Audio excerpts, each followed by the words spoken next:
Nobody joins a cult. Nobody joins something they think is going to hurt them. You join a religious organization, you join a political movement, and you join with people that you really like. I think in everything that I tell you about Jim Jones, there's going to be a paradox. Having this vision to change the world, but having this whole undercurrent of dysfunction that was underneath that vision. Some people see a great deal of God in my body.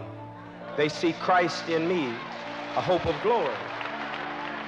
He said, if you see me as your friend, I'll be your friend. As you see me as your father, I'll be your father. He said, if you see me as your God, I'll be your God.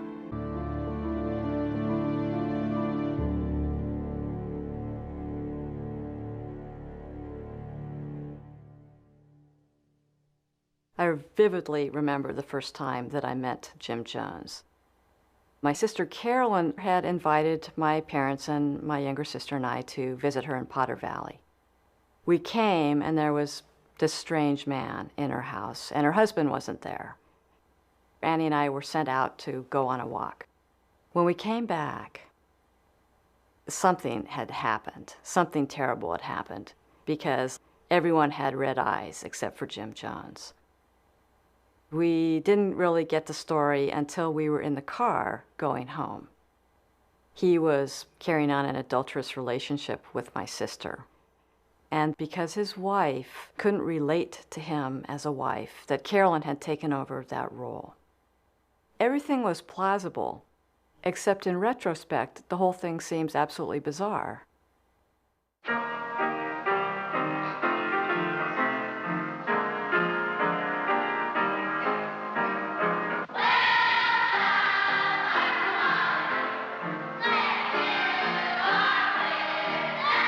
The first time I visited People's Temple, I drove at the urging of a friend and a co-worker to Redwood Valley. We all got suited down, necktie and everything, and we were sharp. As soon as I walked in to the San Francisco Temple, I was home.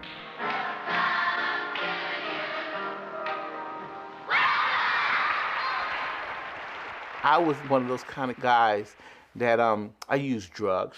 I was an alcoholic. I drank alcohol and stuff like that. And all these people that were like my age, they were clean. Before I came here, I was taking LSD, marijuana, every type of dope you can imagine. Without our pastor Jim Jones to teach me the right way, I would not be in college right now. And for me, that was like, wow, man, I liked it. Thank you very much. Thank you. It was an interracial group. The choir was interracial. And they used to sing this song, never heard a man speak like this man before. Never heard a man speak like this man before. All the days of my life, ever since I've been born, I never heard a man speak like this man before. After they sang one or two songs, the whole place was lit up.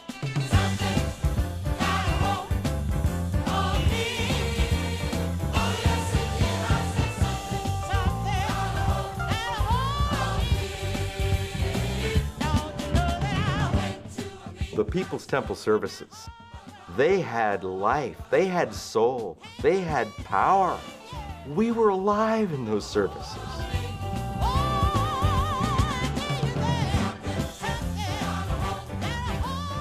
I would be up jumping in the balcony and clapping my hands.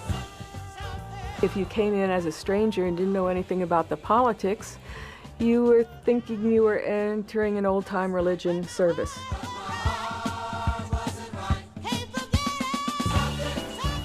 By the time Jones did come out to do his speaking, the table had already been set. I represent divine principle, total equality, a society where people own all things in common, where there is no rich or poor, where there are no races.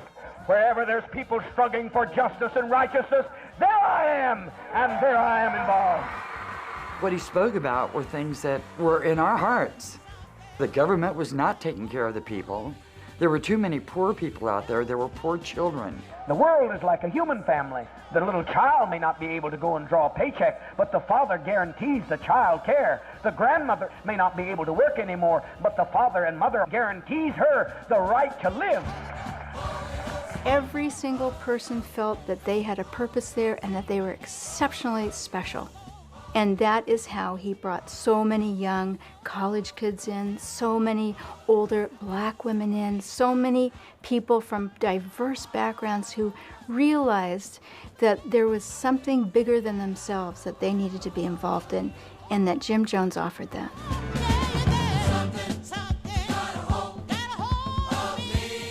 I went home, told Mom, you know what, this is the right church for me. It was the next week that I became a member of People's Temple.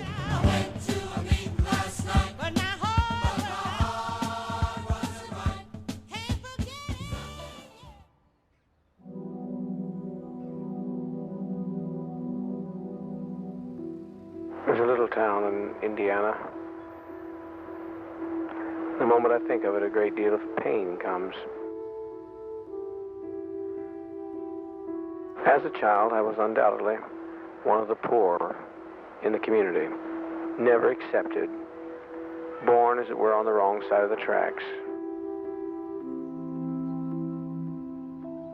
I grew up with Jimmy Jones. We started first grade together. My brothers used to go over to Jimmy's house and hung around his barn, which was where he played. From the time I was 5 years old, I thought Jimmy was a really weird kid. There was something not quite right. He was obsessed with religion. He was obsessed with death. My brothers came back with stories of him conducting funerals for small animals that had died. A friend of mine told me that he saw Jimmy kill a cat with a knife. Well, having a funeral for it was a little strange. Killing the animal was very strange. Jimmy's father did not work, did not have a job, and was a drunk. Jim's mother had to work in order to support the family. And he was kind of left to his own devices. You know, kind of the kid who ran wild in the street, you know what I mean? Listen, he was in a dysfunctional family. We got a nice name for it now. But when you live in a dysfunctional family, you think it's normal.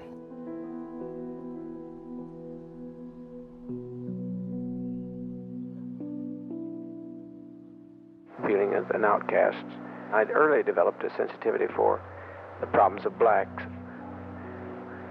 I brought the only black young man in the town home, and my dad said that he could not come in. And I said, then I shan't. And I did not see my dad for many years. I'm a soldier. In Lynn, Jim Jones looked for community and couldn't find community in Lynn as a town, which had a population of, 1,000 people. But he did find community in the Pentecostal church. He saw that they were a surrogate home. He saw that the preachers were like father figures to their congregations, and that role represented power over the lives of your congregation.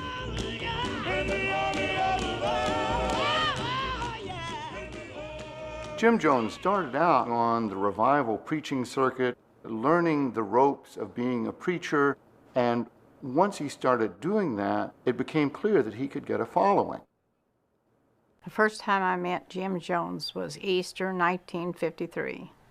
My mother-in-law, Edith Cardell, had a monkey and it hung itself, and she wanted to replace the monkey. So she looked in the Indianapolis Star, and in that Indianapolis Star was Jim Jones's ad that he had some monkeys to sell. So it was through that that she met Jim Jones and came back saying that he'd invited her to church this next Sunday. Oh, Father, in the name of the divine Son, in the name of the life-giving presence, speak of our hearts now. It didn't make no difference what color you were. There was everybody welcome there in that church, and he made it very plain from the platform. We had some people that disagreed with Jimmy that got up in the audience and said they disagreed with him. They did not like this integration part of this services. We did ask people to leave the church one night because of that. I was the first Negro child adopted by a Caucasian family in the state of Indiana. Jimmy Marshland actually went to adopt a Caucasian child. The story goes that I was crying real loud, and it drew attention from Marshland to come over. And once she picked me up, I stopped crying. My family was a template of the Rainbow family. We had an African American. We had 2 American Asian, and we had his natural son, homemade. Jim was breaking new ground in race relations at a time when the ground was still pretty hard against that. Jim Jones was hated and despised by some people, particularly in the white community.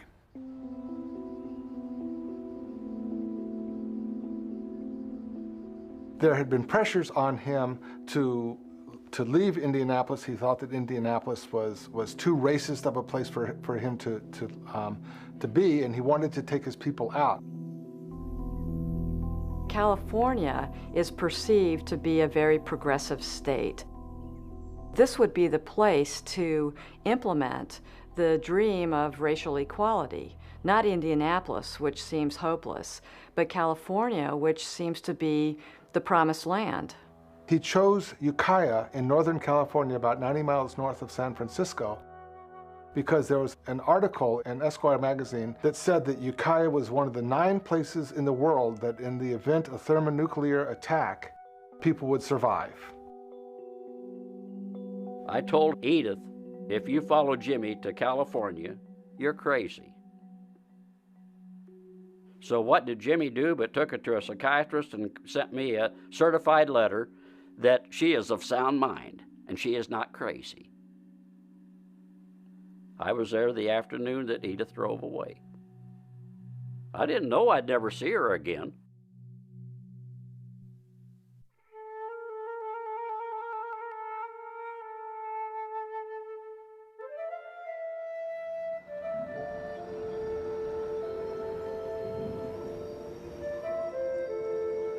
The move to California was really fun. There were about 12, 15 cars driving across the United States and making that journey to a place none of us knew, you know, none of us could even imagine. We were going to California, our new world.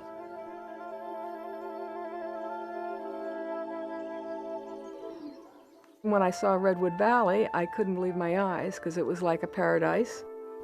It was rural, it was green, there were grapevines everywhere, and I fell in love.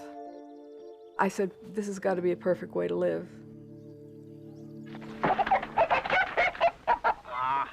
Started with about 141 people, and from that we've grown to a very thriving congregation. We have about every level of society, all socioeconomic income strata, from professional down to the ordinary field worker, field labor.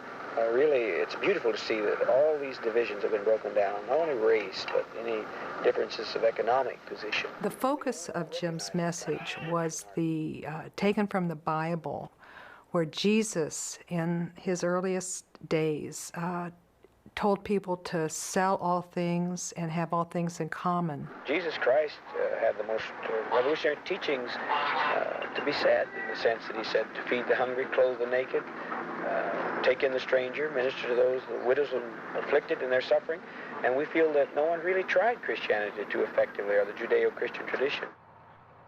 The membership increased substantially as he procured more and more Greyhound buses and fixed them up. And every summer he began this cross-country tour.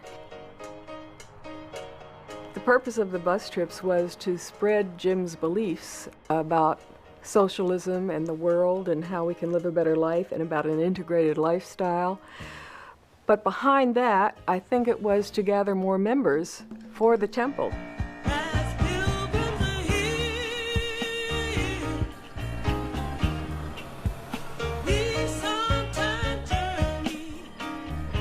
I decided not to go to Vietnam, and I was just at the point of what am I going to do with myself. I heard Jim Jones was going to be coming to Philadelphia and coming to Benjamin Franklin High School. And I went Wednesday night and I listened to him, and I was impressed by how it was such an interracial group and people were really happy.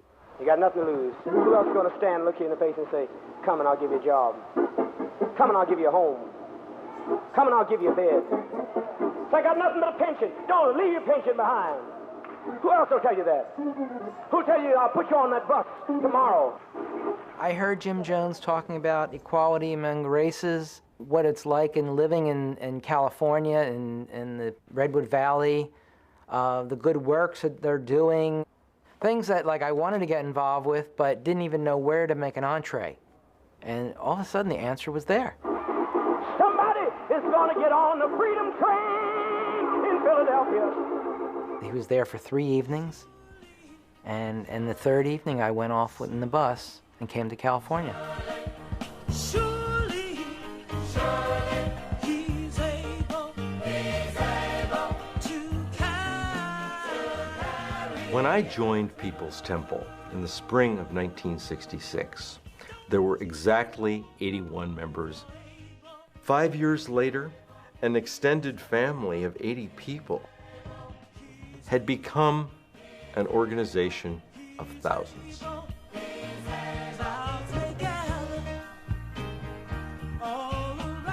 People's Temple really was a black church.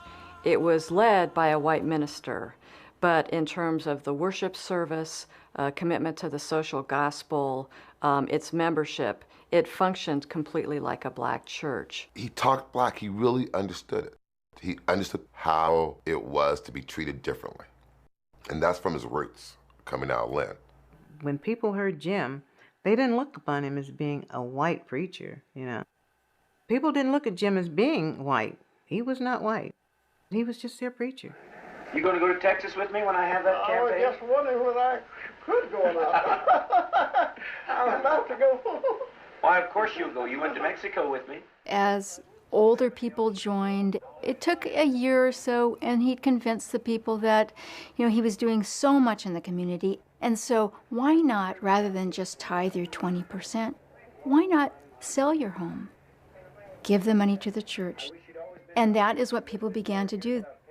Now, in this church, what have we done in a short time? We have 4 senior citizen homes that are the most innovating, the most beautiful you want to see. They had their own rooms, they had every need taken care of, they had their food provided. They were well looked after. Now, my home is stone block and there's not a piece of new furniture in it, but our senior citizen homes, they're elegant. And that's beautiful. They were giving their life's money and savings to the church, but in exchange, the church was agreeing to take care of them in a community, not just in a nursing home. Surely, surely, he's able to carry you through. Well, it got to the point where there were so many duties in the temple that some people had to become full-time. So when you were full-time temple, you worked about 20 hours a day. My week kind of ran like this. I'd work my regular job on Mondays, from 8 to 5. Then I'd work on files. There were people who ran rest homes. There were animals to be taken care of. There were the publications. Everybody had a job. Wednesday night we'd have a meeting in Redwood Valley, and I'd go to the meeting till probably 10 or 10:30. We turned our paychecks over every time we got paid.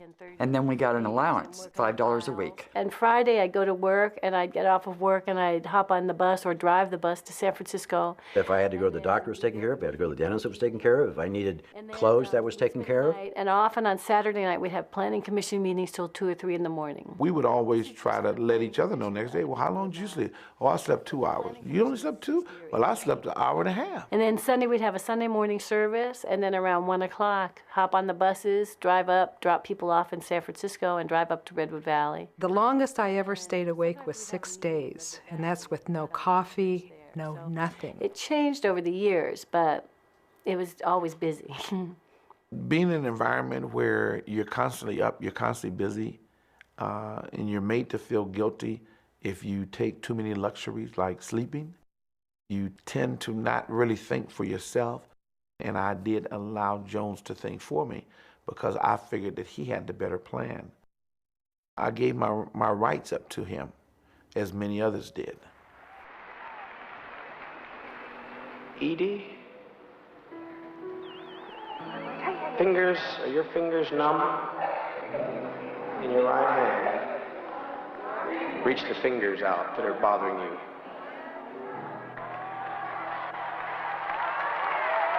Now, is the pain gone?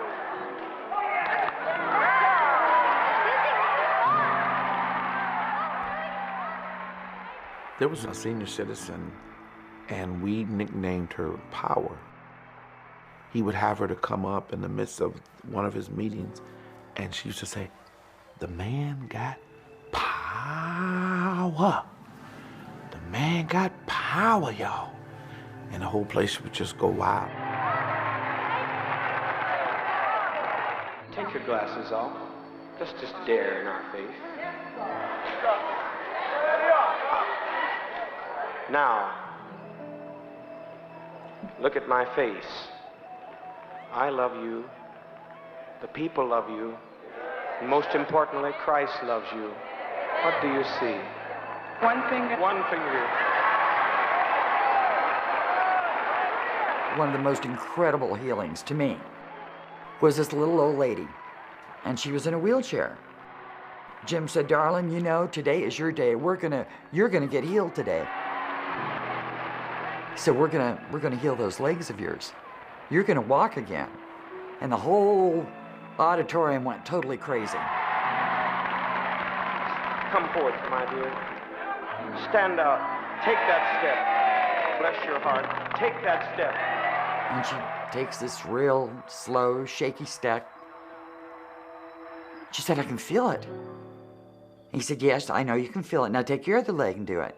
And it's another real slow, shaky step. And he says, "Now I want you to walk toward me." Move forward. Move forward. Move forward, darling. You can do it. And she starts taking forward steps. And pretty soon, she is walking. And she starts walking up one of the aisles. And pretty soon she's running. Well, by this time, the whole congregation's running down these aisles with us. We're all just running around the aisles, just hooping and hollering up a storm.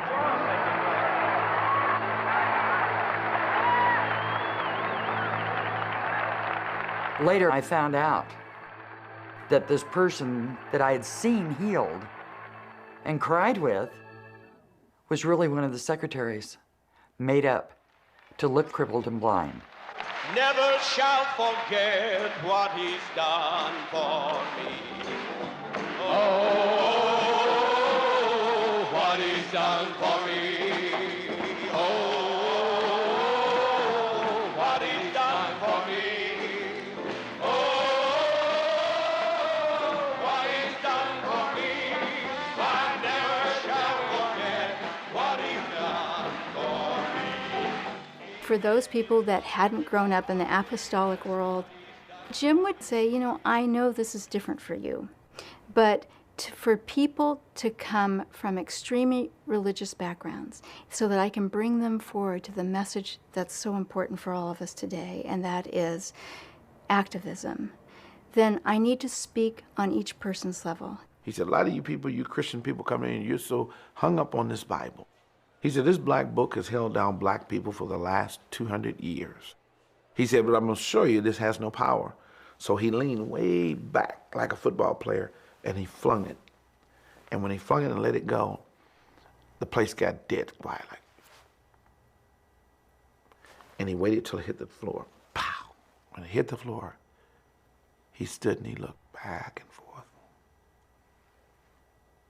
He said, now, did you see any lightning come from the sky and strike me dead?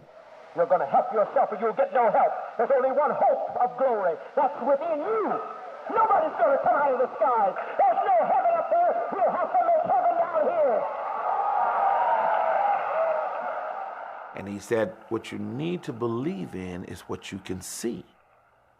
He said, if you see me as your friend, I'll be your friend. As you see me as your father, I'll be your father, for those of you that don't have a father. He said, if you see me as your Savior, I'll be your Savior. He said, even so, if you see me as your God, I'll be your God. Said I never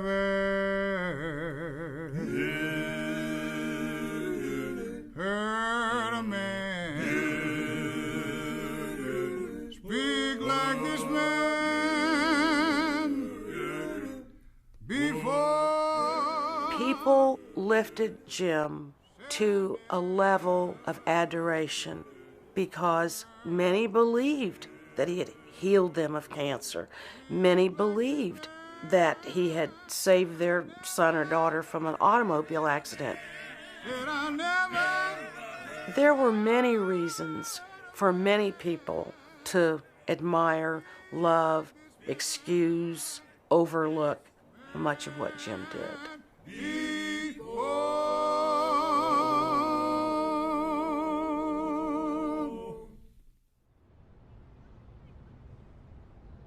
I had been in the temple for just a few months.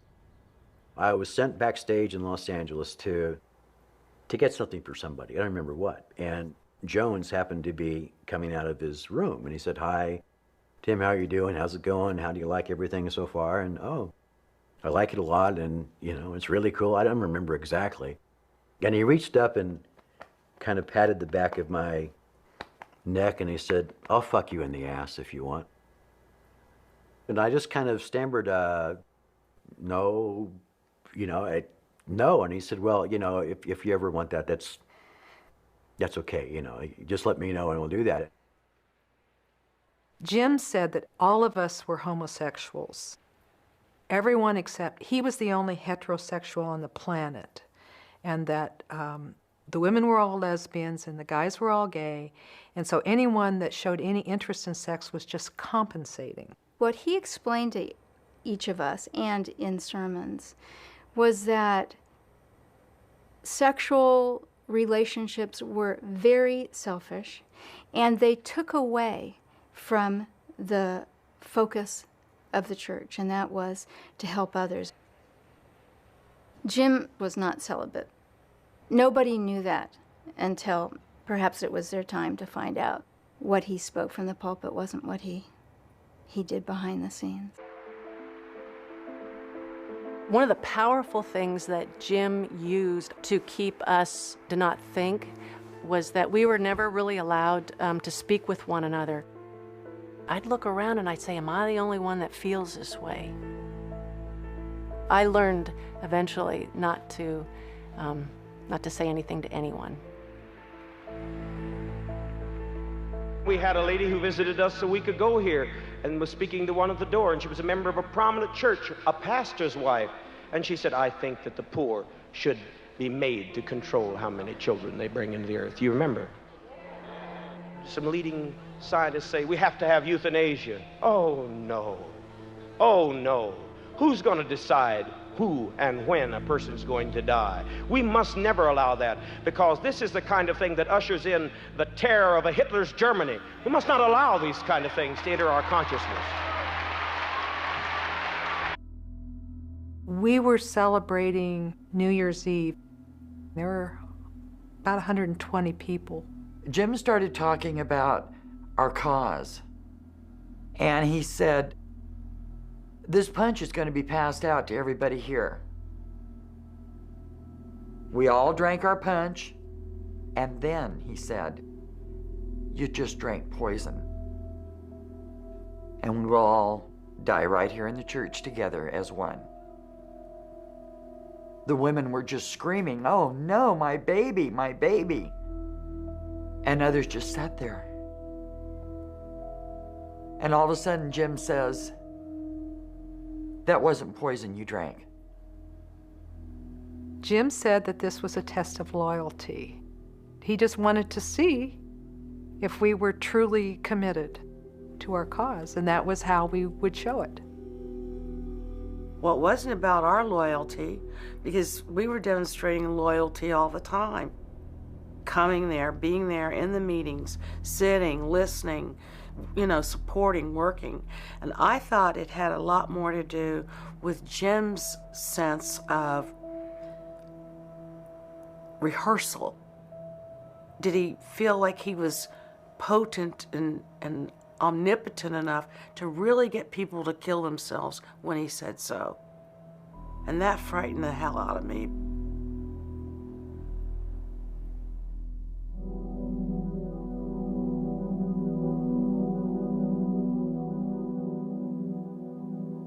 Jim Jones, I think, realized that ultimately Ukiah was not the sort of climate where People's Temple would thrive. He wasn't going to be gaining large numbers of members. He couldn't declare himself to be a socialist god openly, certainly in a city like Ukiah.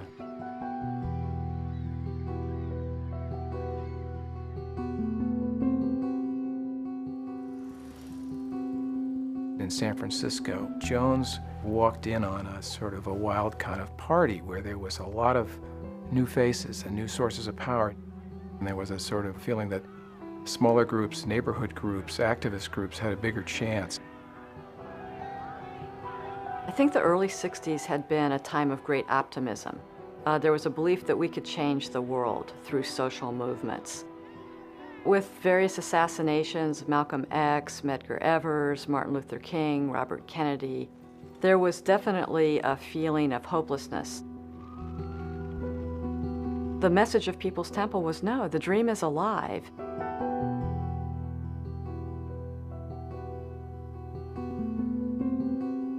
If you had a demonstration in San Francisco and you wanted people to show up, Jim Jones, the People's Temple, could be there in 20 minutes with hundreds of people, and we would be enthusiastic. There was an attitude of, we can change the world, and that's what we wanted to do. These people would be on time, they'd be polite and nice. They were a span of ages, a span of races. They were tailor-made for a political rally.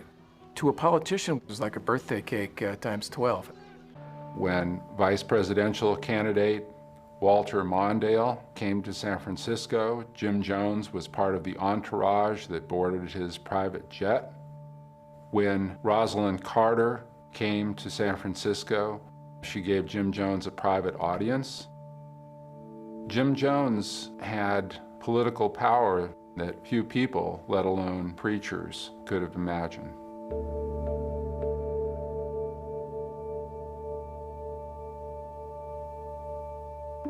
Jim Jones represented the People's Temple as a progressive movement that was threatened, that there were outside forces who didn't want us to do what we were doing, and it was the government. The government was infiltrating and wiretapping and trying to kill people or assassinate people. That's what was happening.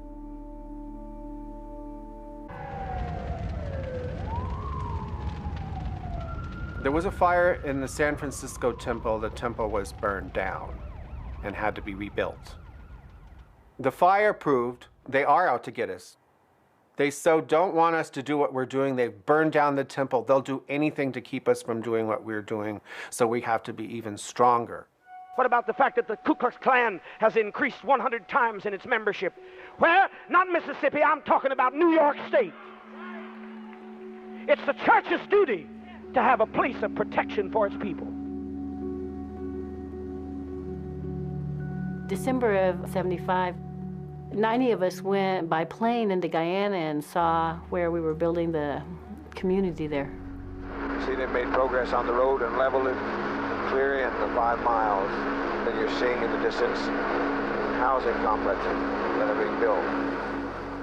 What I saw that creation as being was building a city where we could move and raise our children outside of the oppression and the racism of the United States of America. When I first went into Jonestown, it was just a footpath in the rainforest.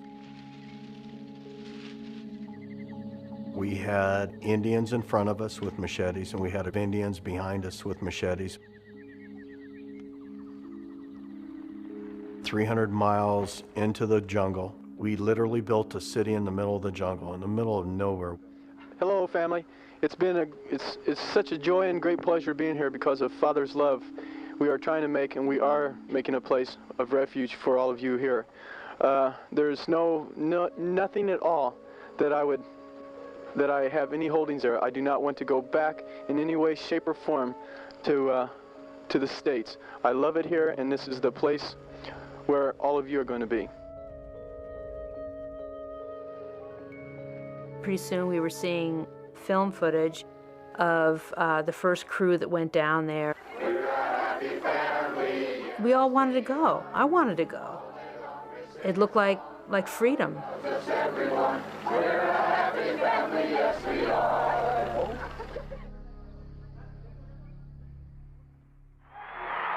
Now will each of you give a very fond embrace, a salutary kiss of greeting to your neighbor, and let's fill this atmosphere with warmth and love. We thought of ourselves as one big family that did handle our own discipline. I was in a lot of the meetings where people were spanked or beaten, and I was slapped once also in a public meeting. People were brought up front and had to tell who they'd slept with and who they'd sneaked off to a restaurant with. It wasn't a week that went by that I wasn't called up on the floor because of my behavior, because of my attitude. Stanley Clayton, up front, center. He would ask people, what do you think we ought to do with them? You think you ought to get a good boxing? And then you'd get a resounding roar. Yes. You might fight 5 people in one night. Well, you know, you're very tired. I've seen situations where they actually knocked the person out and actually took water and threw the water back on, woke him up and woke him some more. I had welts really bad, and when I went to work the next day, one of my employees noticed the welts when I sat down, and I just broke down and told her. She didn't even know I was People's Temple. And she called the manager of the station up, and they talked to me about leaving. I couldn't say goodbye to my son and my husband, because at that point it was like the Gestapo. The families were turning in each other. If I had said goodbye, one of them would have reported me. It's kind of like when you get married and you have this ideal and you're in love, and then, the honeymoon wears off and reality sets in. And most people, once the going gets rough, don't jump out immediately. It's like a child in a dysfunctional family. On a certain level, it's normal, I just kind of took everything in stride. But then we felt like we had gotten involved and gotten in so deep that there was actually no way out.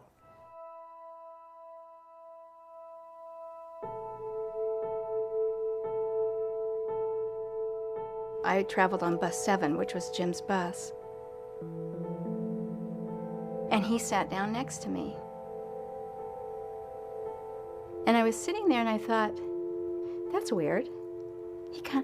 It smells like alcohol next to me. And he leaned over and he said, do you know what you do to me? He had informed me that I was to come in, and on bus 7 there was a room in the back, which was for just him. He had books, he had a desk, he had a bed. When everyone got off the bus at the rest stop, I went into his little room and I sat there and waited for him. And finally, he opened the door, and without any talk or anything, he just pulled down his pants and had sex with me. And as I lay there, frightened, not sure what to do, and As I shivered, he'd say to me, "This is for you. I'm doing this for you, Debbie."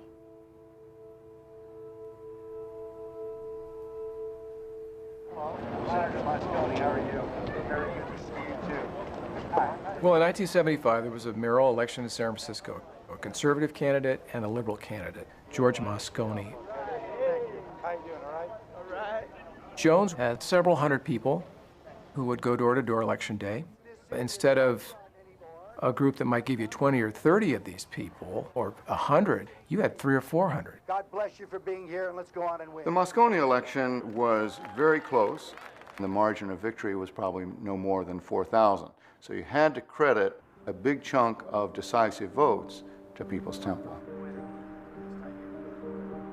The reward for the election of George Moscone was the appointment of Jim Jones as chairman of the City Housing Authority. What was once a really boring meeting all of a sudden became like really interesting when Jim Jones became the head of it, because we all came down on the buses and we were instructed that when Jim came in, we stood, and when he left or spoke, we'd stand and clap. The sheer staginess, the controlled atmosphere that sort of enclosed this guy made him so unusual, so different than the norm, that it made me very curious. My biggest problem was getting somebody to sort of talk to me about the church in kind of conversational terms.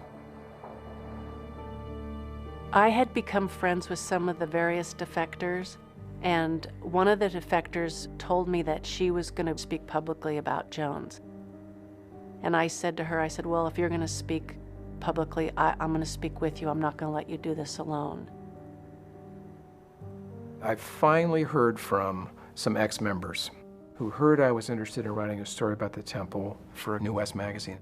And they took a chance. They called me, and some of them said, you know, you don't know nothing about the church. Wait till I tell you what I went through.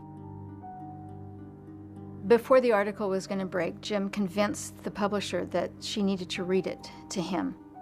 He was on one phone, and I was on taping the other end of it while somebody else listened on another one.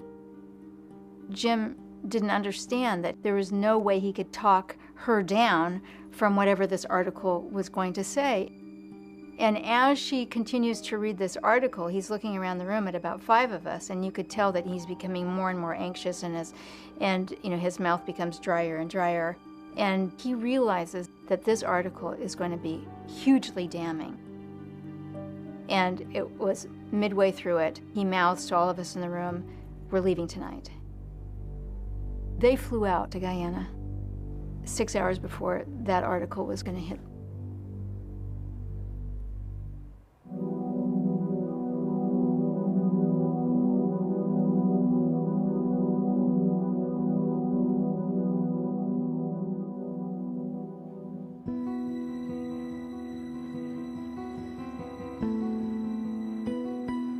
When Jim Jones decided that there was too much pressure, too much trouble to stay in San Francisco, he ordered the move to Jonestown, and it happened almost overnight. People were being taken to airports. There were people who were packing their belongings and leaving their homes with virtually no explanation to their family members as to where they were going or why they were going. Fred Lewis came home and found that his wife had taken their 7 children and gone to Guyana, along with all their possessions. My wife had gone over 3 months prior. I was waiting on pins and needles, and I was talking to her probably twice a week on the ham radio. And Leona Collier came up and said, "Okay, Eugene, it's your time. You're going over." Coming into Jonestown, we see a guard at the front gate, and you're all excited, and you're going down this road. The trailer comes to a stop, and then you can see the wooden pathway that leads to the pavilion, and you want to run. But you're just trying, I'm gonna be cool. And just as you reach the edge of the pavilion, people start rushing you that you knew. My wife is there. Haven't seen my mother in over a year or so. And I'm just hugging people, and it's like I've arrived, and it's everything's going to be okay now.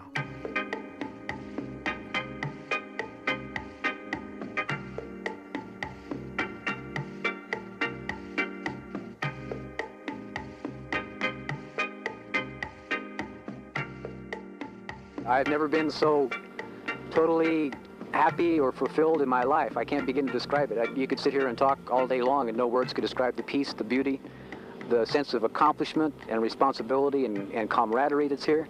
It's overwhelming, it really is. You can't describe it. You know, it's just such an exciting time. Everything was new and unique and just fun. You know, we just had fun with it as it grew. I just love that we created what we ate, that we did all these jobs. What do you think about your friends back down in the state? Do you think they should be here? Well, Do you want to share with them this morning? Speak up. I wished I could. Well, can you do share it? with them? Would you do it? They won't listen to me. They won't listen to you, huh? When you don't have anything, you own Jonestown. You are part of Jonestown. You were a shareholder at Jonestown if you were African American. It gave them the opportunity to really be a part of creating a utopia. Tell me why, tell me why, tell me why. Why can't we live together? Tell me why, tell me why. Why can't we live together? Everybody wants to live together. Why can't we live together?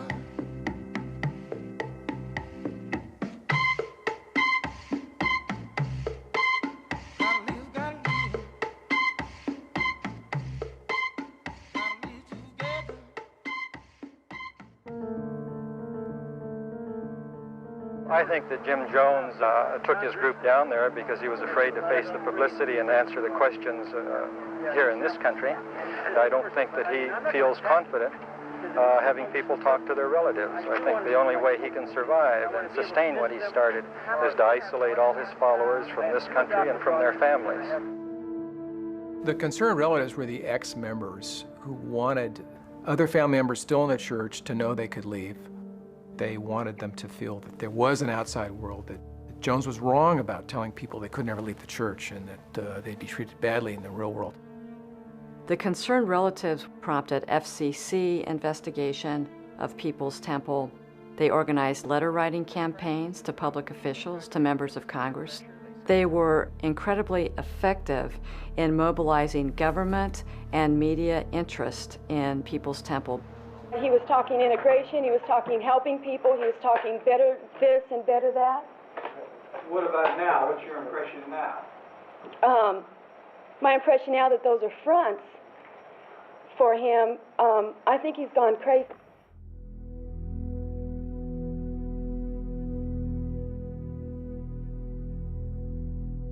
When Jim Jones wasn't there, things tended to be a little bit lighter. You know, people would be dancing or singing. There'd be music in different cottages. But when Jones was present, it was very, very dark. It was almost like a dark cloud. In Jonestown, there was a speaker system, and only Jim spoke on it. And it went 24 hours a day, and he would tape himself. So in the middle of the night, all through the night, his voice was talking to you. The United States is calling for the removal of all blacks and Indians, so is England, and want to have their immigrant black Indian population removed in 6 months.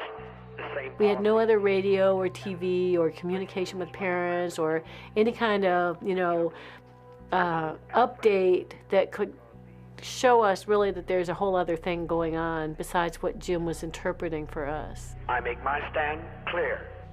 Give us our liberty or give us our death. No matter where you were, you could hear.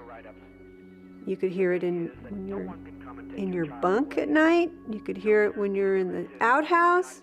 You could hear it when you were working in the field. You could hear it all the time. At least on those terms, we choose our death, and no one chooses it for us. Don't try to take any of our children. There was this pervasive sense of being under attack in Jonestown. He told them that things were just getting worse in the United States. They couldn't go back home. And not only that, but these forces were traveling to Guyana to destroy them there. You can't know how much of a conspiracy there is in the U.S. today. Maybe it's economics. Who knows what it is? I'm not even certain.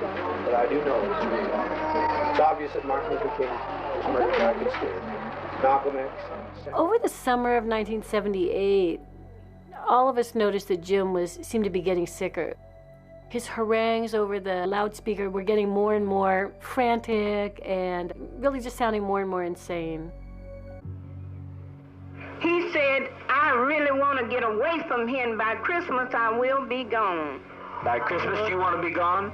Yeah, well, by Christmas, do you want to be gone? By Christmas, do you want to be gone? I would ask you, could I go home to make a trip to see my people? I have the power to send you home by Christmas, but it's not on Transworld Airlines. It's blasphemy. It's blasphemy to talk about going back when you have not been given any approval. Do you want to go home? Oh. Well, then be seated and shut your mouth and don't be in my face anymore.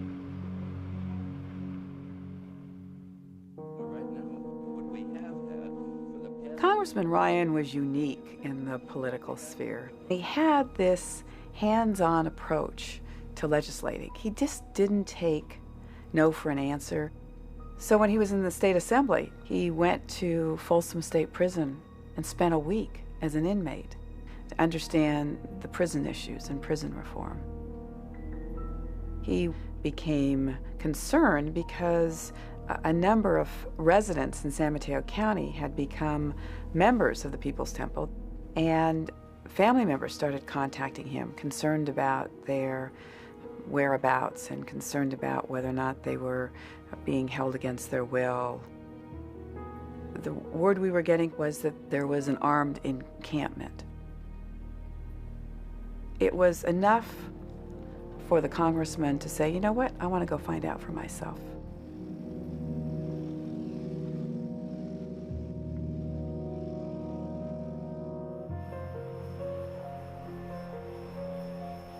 There was a lot of preparation for Congressman Ryan's visit. There was all these different scenarios that were presented. He wasn't going to let him in, he was going to let him in. We were going to wait for them to come in, and we were going to kill them all when they came in. I was very fearful about making the trip. I had a copy of the congressman's will and placed it in a particular drawer in my desk, just in case.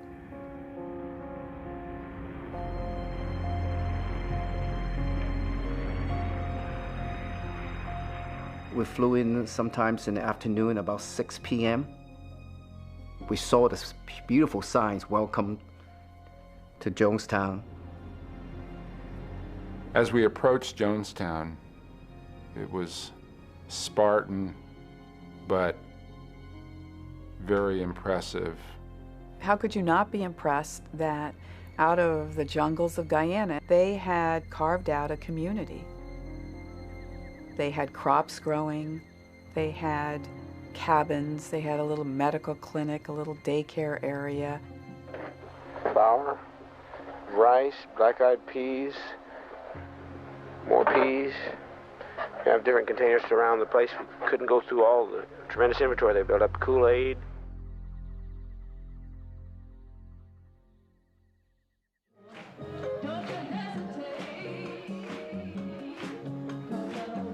When Brides came, he came on a Friday night, and we put on a reception for him. The songs that we sang that night, it was people saying this is who we are and this is what we're about.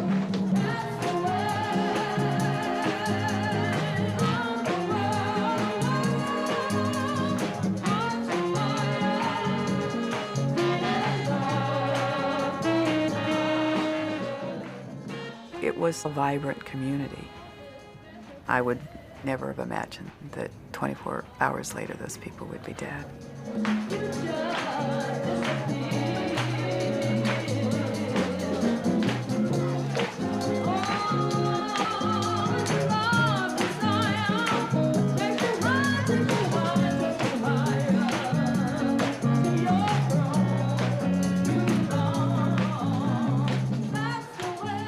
Everything up to that point was good. Everybody was thrilled that Ryan was thrilled. He just kind of praised us. I think that all of you know that I'm here to find out more about questions that have been raised about your operation here. But I can tell you right now that from the few conversations I've had with some of the folks here already this evening, that whatever the comments are, there are some people here who believe that this is the best thing that ever happened to them in their whole life.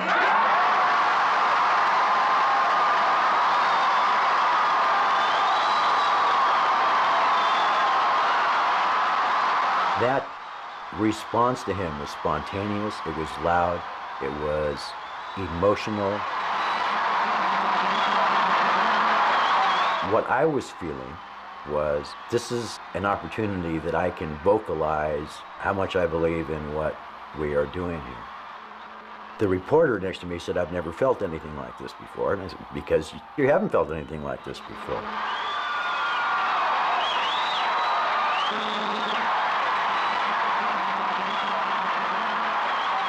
I actually felt pretty good overall. This went probably as well as it possibly could go so far.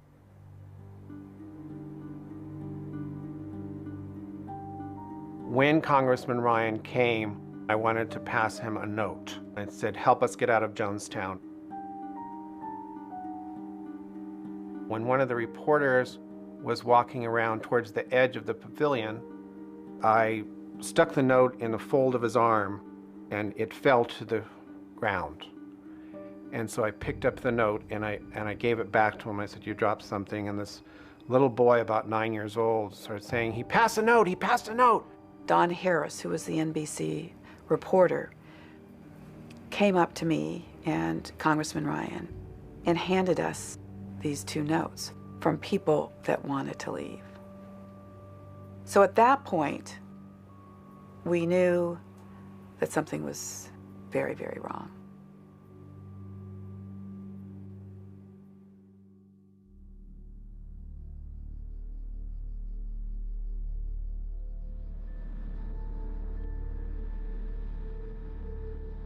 I was like the first to rise up the following morning. It was a bright, sunny day, but it was a dark day. It just didn't feel right. Literally out of nowhere, the storm came blowing in. The sky turned black, the wind came up, and it just torrential rain. But what I personally felt was that evil itself blew into Jonestown. It was about 11:30 in the morning. Edith Parks walked up to Jackie Spear and said, I'm being held prisoner here, I want to go home. Now, do I both understand you to say that you both want to leave Jonestown on this date, November 18th, 1978? Yeah. Immediately, the whole vibe changed. I mean, reporters said, we got our story, you know, the story here is happening right now. Jim Jones came to talk to me. And the first thing he said was, don't say anything to the reporters. They're all liars. The last words I heard from Jim Jones was, I just want you to know that you can come back to Jonestown and visit your son anytime you want. Last night, someone came and passed me this note. He's the one that I'm just talking about. Yeah, this is the man that wants to leave his son here. Doesn't it concern you, though, that this man, for whatever reason, one of the people in your group... People play games, friend. They lie. What can I do about liars? Are you people going to leave us? I just beg you, please leave us. Bill, we will bother nobody. Anybody wants to get out of here can get out of here. We have no problem about getting out of here. They come and go all the time. I don't know what kind of game. People like people like publicity. Some people do. I don't. But some people like publicity. But if it's so damn bad, why is he leaving his son here? Can you give me a good reason for that? When word got out that people were leaving, all hell broke out. You bring those kids back here! Hold on a second. You bring them back! One second. Don't you touch my kids! More people wanted to leave. And then Jim Jones started to make pleas to people saying, you can't leave. You're my people. Why do you want to leave? It was an emotional roller coaster for everyone there. Don't you touch my kids! Mother! Wait, Mother, wait, taking my kids! No! Jones was in the pavilion. At one point, he said, well, of course you can go if you want. But clearly that was not the message. The message was, you are betraying me. Congressman Ryan is directly across from me, and I saw this Temple member walk up behind him, and he was actually crying and shaking. And all of a sudden, he pulled out this knife and said, all right, motherfucker, you're gonna die. We all jumped on him, and there were just screams of horror everywhere. We heard this great uproar in the pavilion, and the truck stopped. Shortly thereafter, Congressman Ryan starts walking out in this blood-stained shirt. Those of us in the news media viewed Congressman Ryan as a form of protection, a shield of the United States. What happened there in those few moments made it clear that nobody was safe.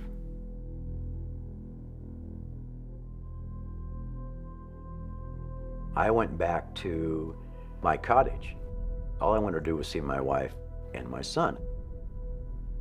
Gloria and I were laid down on the cot, and we just held each other. And I said, you know, I think we may all die. And she said, she kind of looked at me, and then she looked down at our son, who was playing on the floor with the toy, and she said, you're scaring him. I had literally opened my mouth to say, we need to leave, when there was an announcement on the loudspeaker, will everybody report to the pavilion for a meeting?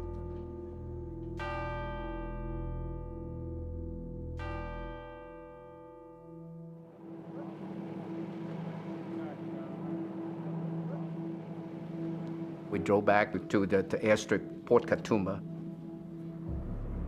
All of a sudden, we saw a dump truck from far away arriving to this airstrip.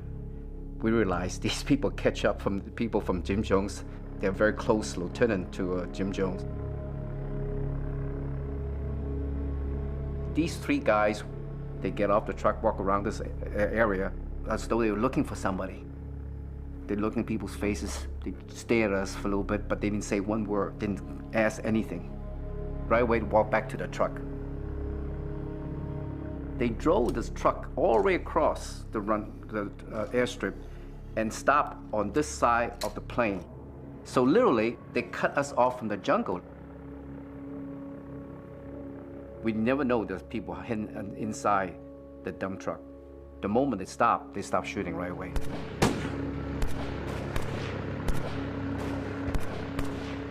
Everybody ran towards the plane, on this side of the plane. They tried to hide underneath the wheels.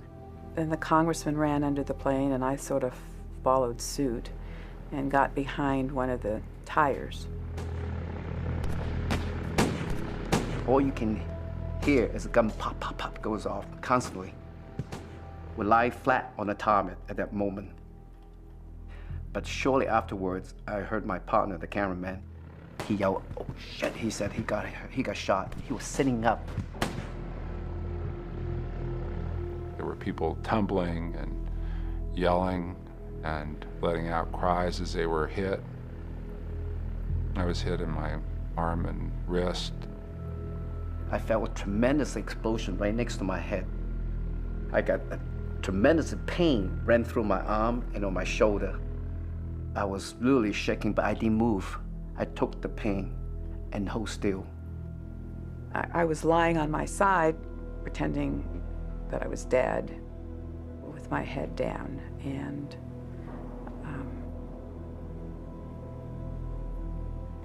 they came and shot me at point blank range. I remember someone coming to me and telling me that Congressman Ryan was dead.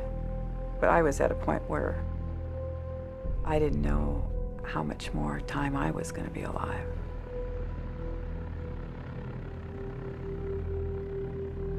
The gun's dead, and all you can hear, just one engine was still running. So all you can hear the engine noise, and that's it.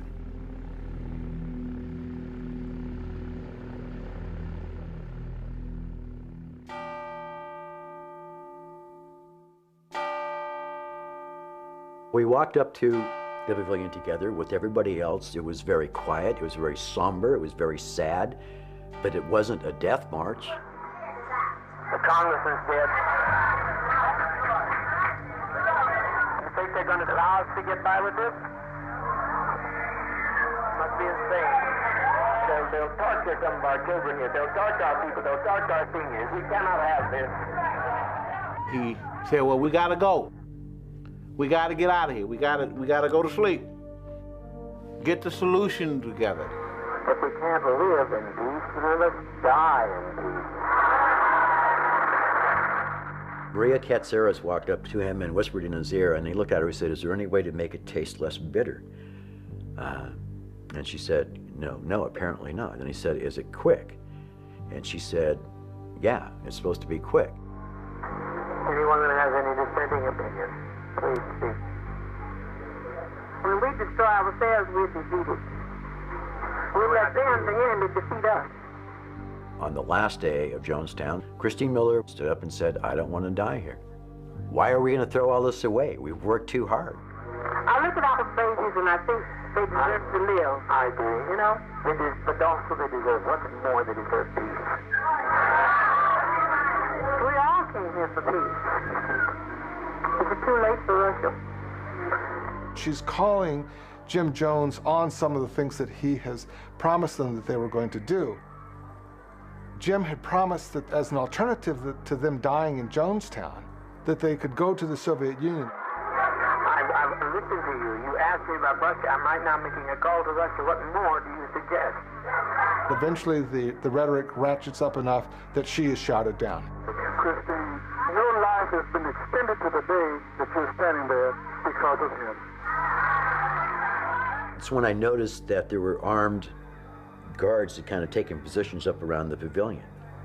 I'm thinking, where did all these fucking guns come from? Jones came down off the podium and he said, hey, we got to do this. We got to go. That if we don't go this way, we're going to go like this. And they were coming taking like newborn babies out of the mother's arms.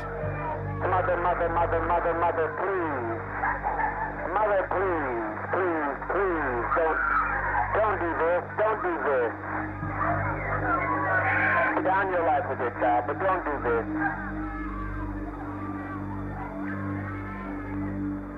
There was a young kid, his name was Thurman. When he came inside, he bumped into me. At that same time, he's falling to the ground and he's going into convulsion. Hurry, hurry, my children, hurry. All I say, let's not fall into the hands of the enemy. Hurry, my children. Hurry. I grabbed the kid from the shoulders up. In that process of taking him out of the pavilion, this kid died in my arms. I just felt the life go out of him. To me, at that point, I knew that this shit was real. Die with respect, die with a degree of dignity. There's nothing to death, it's just stepping over into another plane. Don't be this way. I ain't never used the term suicide, and I'm not gonna never use the term suicide. That man was killing us. As I walked up to the back of the pavilion, I saw a woman named Rosie on the ground, crying, holding her dead baby. There were maybe 8 or 9 other people who were dying or in the process of dying. Inside, I just wanted things to stop. Please, just let me catch my breath. Let me figure out what's happening here. I looked to my right, and I saw my wife with our son in her arms and poison being injected into his mouth. My son was dead and he was frothing at the mouth. You know, cyanide makes people froth at the mouth. My wife died in my arms and my dead baby son was in her arms, and I held her and said, I love you, because that's all I could say. It was like,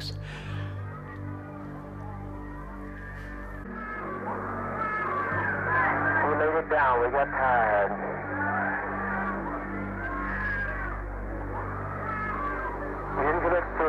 was in an act of revolutionary suicide protesting the conditions of an inhumane world.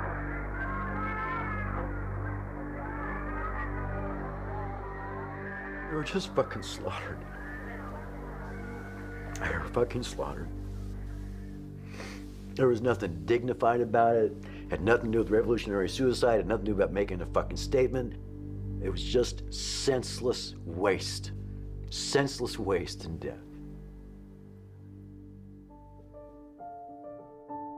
To whomever finds this note, collect all the tapes, all the writing, all the history. The story of this movement, this action, must be examined over and over. We did not want this kind of ending.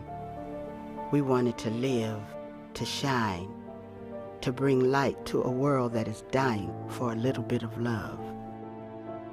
I never believed in heaven in my whole life. You know, that's not the way I operated. But when I was in Guyana, when I watched the sunrise and stuff, I actually thought there was a heaven on earth.